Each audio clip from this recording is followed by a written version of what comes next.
नमस्कार, news watch India देख रहे हैं आप। मैं हूं आपके साथ सुरभि राजपूत। दिल्ली में सिर्फ एक ही सवाल गूंज रहा है कि मुख्यमंत्री कौन होगा। चुनाव नतीजों को आए एक हफ्ते से ज्यादा का वक्त हो गया है, लेकिन सीएम के नाम पर सस्पेंस अभी भी बना हुआ है। दिल्ली के सीएम के चयन के लिए बीजेपी के द्वारा सोमवार को बुलाई गई विधायक दल की बैठक फिलहाल स्थगित कर दी गई। सीएम के नाम के ऐलान में हो रही देरी के लिए आम आदमी पार्टी लगातार सवाल उठा रही है, लेकिन बीजेपी किसी तरह की कोई जल्दबाजी में नहीं दिख रही। भारतीय जनता पार्टी कोई भी सियासी फैसला लेने के पहले जातीय गणित और उससे पड़ने वाले राजनीतिक प्रभाव का पूरा ख्याल रख रही है। ऐसे में दिल्ली की सत्ता में 27 साल के बाद लौटी बीजेपी दिल्ली के मुख्यमंत्री का फैसला कर बड़ा सियासी संदेश देना चाहती है। ऐसे में किसी भी तरह की कोई भी जल्दबाजी के वो मूड में भी नहीं है। बीजेपी के लिए मैसेजिंग बहुत मायने रखती है। ऐसे में बीजेपी ने मुख्यमंत्री के फैसले के जरिए एक बड़ा सियासी संदेश देने की स्ट्रेटजी बनाई है, ताकि राजधानी में लंबे समय तक अपना वर्चस्व कायम रख सके। कौन होगा बीजेपी का मुख्यमंत्री?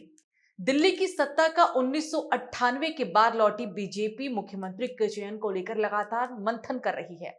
दिल्ली भले एक छोटा सा केंद्र शासित प्रदेश हो, लेकिन देश की राजधानी होने के नाते यहां से निकली बात पूरे देश में गूंजती है।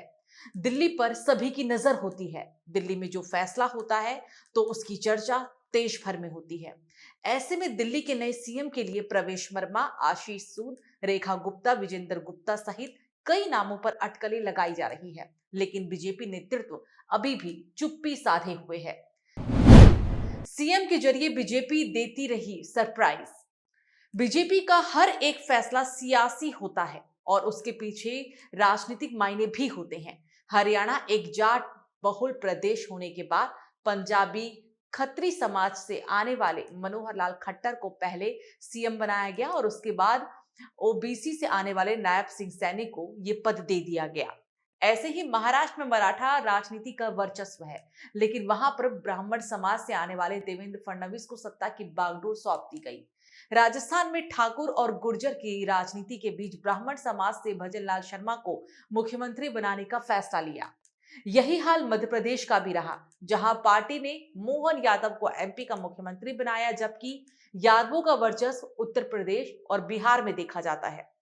उत्तर भारत में ओबीसी की सबसे बड़ी जातियों में से एक यादवों को अपनी तरफ करने के लिए मध्य प्रदेश में बड़े चेहरों को दरकिनार कर मोहन यादव को चुन लिया गया।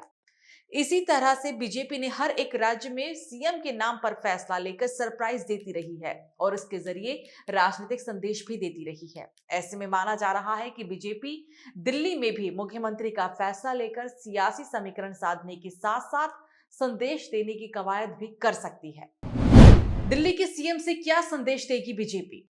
दिल्ली के मुख्यमंत्री के लिए बीजेपी के तमाम नेताओं के नाम पर भी अब चर्चा हो रहा है, जिसमें अरविंद केजरीवाल को नई दिल्ली सीट से हराने वाले प्रवेश वर्मा से लेकर पंजाबी समाज से आने वाले आशीष सूद सहित आधा दर्जन पार्टी नेताओं के नाम इसमें शामिल हैं। दिल्ली सीएम रेस में सबसे आगे नाम प्रवेश वर्मा का ही है, क्योंकि नई दिल्ली सीट को सत्ता की धुरी माना जाता है। शीला दीक्षित और अरविंद केजरीवाल नई दिल्ली सीट के विधायक रहते हुए दिल्ली के सीएम भी बने रहे और इसी के साथ प्रवेश वर्मा के नाम पर सबसे ज्यादा कयास भी लग रहे हैं। दिल्ली बीजेपी की महासचिव और जनकपुरी विधायक आशीष सूद के नाम पर भी चर्चा है, जो केंद्रीय नेताओं के साथ अपने घनिष्ठ संबंधों के लिए जाने जाते हैं। छात्र राजनीति से आए और लंबे समय से दिल्ली की सियासत वो कर रहे हैं।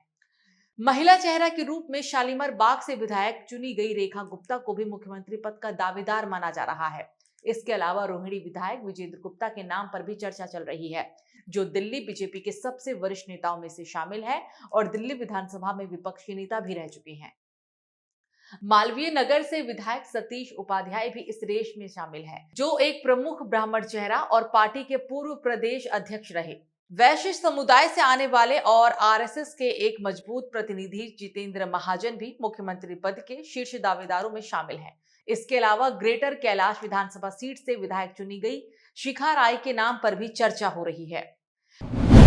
किस समीकरण को साधने का बीजेपी चल रही है दांव? बिहार में साल के आखिर में विधानसभा चुनाव होने वाले हैं। ऐसे में बीजेपी किसी पूर्वांचली नेता पर दांव भी लगा सकती है। इस तरह से दिल्ली और बिहार दोनों ही राज्यों को एक एक वो साध भी सकती है।